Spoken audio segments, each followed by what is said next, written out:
জুমার দিন মুসলমানদের জন্য এক বিশেষ বরকতময় ও মর্যাদাপূর্ণ দিন। ইসলামী শিক্ষায় জুমার দিনকে সপ্তাহের সেরা দিন বলা হয়েছে। এই দিনটিকে আল্লাহ তাআলা এমনভাবে সম্মানিত করেছেন যে এটি মুসলিম উম্মাহর আধ্যাত্মিক উন্নতি, ইবাদত বন্দেগী বৃদ্ধি এবং দোয়া কবুলের জন্য একটি আলাদা সুযোগ হয়ে আসে। জুমার দিনের ফজিলত সম্পর্কে কুরআন ও হাদিসে বহু বর্ণনা রয়েছে, যা মুসলমানদের এই দিনের গুরুত্ব বুঝতে সাহায্য করে। প্রথমত, জুমার দিনের বিশেষত্বের অন্যতম কারণ হল এই দিন আল্লাহর সন্তুষ্টি অর্জনের সুযোগ অন্য দিনের তুলনায় অধিক। রাসূলুল্লাহ সাল্লাল্লাহু আলাইহি ওয়াসাল্লাম বলেছেন, সূর্য উদিত হওয়ার মধ্যে শুক্রবারের দিন সর্বোত্তম দিন। এই হাদিস থেকে প্রমাণিত হয় যে শুক্রবারে নেক আমল করলে আল্লাহ তাআলার নিকট তার মূল্য বেশি হয়।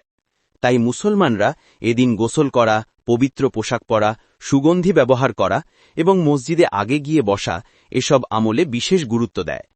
দ্বিতীয়ত, জুমার দিনে এমন একটি মুহূর্ত রয়েছে যখন বান্দার দোয়া আল্লাহ তাআলা নিশ্চয়ই কবুল করেন। হাদিসে এসেছে, এই মুহূর্তটি খুবই সংক্ষিপ্ত, তবে যে ভাগ্যবান ব্যক্তি সে সময় দোয়া করে তার দোয়া অবশ্যই কবুল হয়। অনেকে বলেন এই মুহূর্তটি আসরের পর থেকে মাগরিব পর্যন্ত হতে পারে, আবার কেউ কেউ বলেন জুমার খুতবা ও নামাজের সময়ও হতে পারে। যদিও নির্দিষ্ট করে বলা কঠিন, তবু সারাদিন দোয়ায় মশগুল থাকা সুন্নাহ সম্মত। তৃতীয়ত, জুমার নামাজ মুসলমানদের মধ্যে ঐক্য ও ভ্রাতৃত্বের একটি বিশাল নিদর্শন। সপ্তাহে একবার সবাই এক জায়গায় সমবেত হয়ে আল্লাহর ইবাদত করে, খুতবা শোনে এবং সামাজিক ও ধর্মীয় নানা বিষয় সম্পর্কে সচেতন হয়।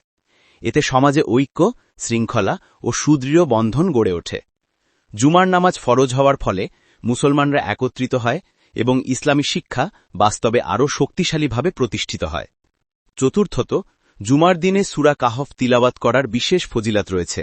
হাদিসে বলা হয়েছে, যে ব্যক্তি জুমার দিনে সূরা কাহফ পাঠ করবে তার জন্য নূর সৃষ্টি হয়, যা পরবর্তী জুমা পর্যন্ত আলোকিত রাখে। এটি আধ্যাত্মিক সুরক্ষা ও প্রশান্তি লাভের একটি উপায়। পঞ্চমত, জুমার দিন কবরবাসীদের জন্য কল্যাণের দিন, কারণ এদিনে দোয়া করলে তাদের প্রতি রহমত নাজিল হয়। অনেক আলেম বলেছেন, শুক্রবার দিনে মৃত আত্মীয়দের জন্য দোয়া করা খুবই উপকারী। সর্বোপরি, জুমার দিন হল রহমত, বরকত, ক্ষমা ও নেক আমলের এক মহামিলন। এই দিনের ফজিলত অর্জনের জন্য মুসলমানদের উচিত জুমার নামাজ যথাযথ আদায় করা, খুতবা মনোযোগ দিয়ে শোনা, দোয়া ইস্তেগফার করা, দান সদকা করা এবং নেক আমলে লিপ্ত থাকা। এভাবে জুমার দিনের বরকত দুনিয়া ও আখিরাতে উপকার এনে দেয়।